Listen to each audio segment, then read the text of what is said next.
Fala pessoal, tudo bem? Iniciando nossa penúltima aula sobre risco e retorno. E aí, até então, nós somos capazes de formular todo o nosso KPM. Então eu vou dedicar essas duas últimas aulas para a gente falar um pouco mais sobre nossa medida de risco que escolhemos, que é o beta. Bom, para calcular o beta é necessário definir três parâmetros. O primeiro é o índice de mercado. Qual índice melhor representa o mercado? O índice global ou o índice local? Vocês lembram que quando a gente calculou o beta pelo Excel, nós utilizamos na regressão um retorno de mercado e um retorno da ação. Porém, esse retorno de mercado, ele depende de algum índice.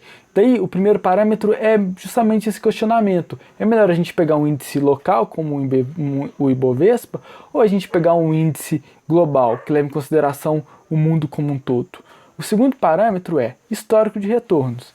Quanto tempo para trás devemos ir para obter o histórico dos retornos, tanto do mercado quanto da ação?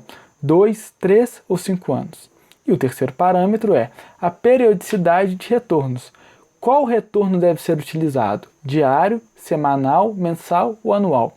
Vocês lembram da última aula do exemplo entre a Gol e a Azul, as duas companhias aéreas? Naquele caso, nós pegamos um beta. O índice de mercado para calculá-lo foi um índice local, o Ibovespa. O histórico de retornos foi 6 meses atrás, o que não é indicado, e a periodicidade foi mensal. Então, nós pegamos apenas 6 retornos, né? Um de cada mês. Bom, então agora nós vamos responder essas perguntas do primeiro índice. Qual o índice que melhor representa? Bom, alguns livros americanos indicam usar o índice global, pois eles consideram que o investidor é globalizado. Eles consideram que eu, mesmo estando no Brasil, posso investir, alocar meu capital em qualquer parte do mundo.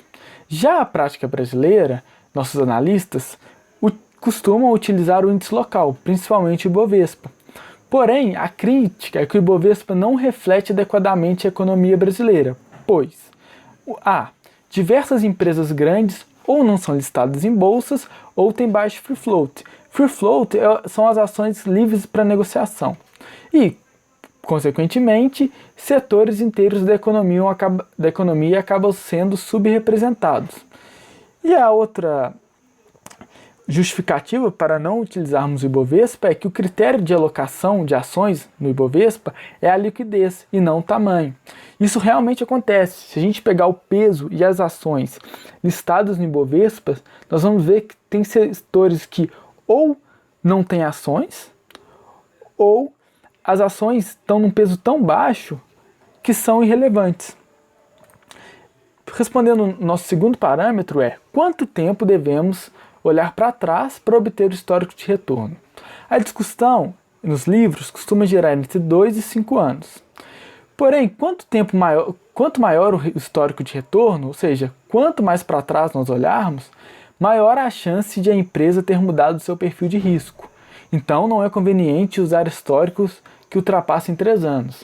Ou seja, eu quero calcular o beta hoje, em 2020. Então, eu vou olhar os retornos de 2018, 2019 e 2017, 3 anos. O terceiro e último parâmetro é qual retorno deve ser utilizado?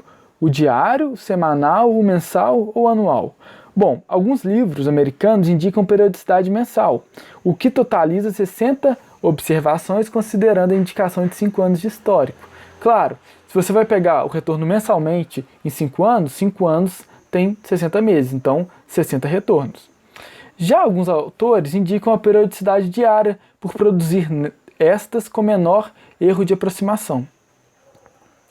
No entanto, betas de ações com baixa liquidez serão enviesados para baixo ao se utilizar a periodicidade diária. De fato, se a empresa não foi negociada em determinados dias, o retorno dela vai ser zero. Isso vai levar com que ela tenha o beta muito baixo, o que na verdade não vai ser verdade, porque talvez ela tenha um risco que não foi representado, porque simplesmente nesses dias não houve nenhuma negociação de papéis dessa empresa. As recomendações que eu utilizo são de não calcule beta de ações com baixa liquidez, pois essa pode não ser uma boa medida de risco. Na próxima aula nós vamos aprender a como calcular o beta de ações com baixa liquidez ou ações que não estejam listadas na bolsa. Portanto, não calculem o beta da forma com que foi o beta de ações com baixa liquidez da forma com que foi ensinado até agora.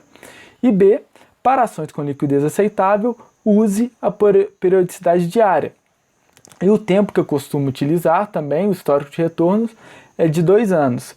Bom, na próxima aula nós falaremos sobre o beta alavancado e beta desalavancado. É um assunto muito interessante e muito importante. Então, aguardo vocês e muito obrigado.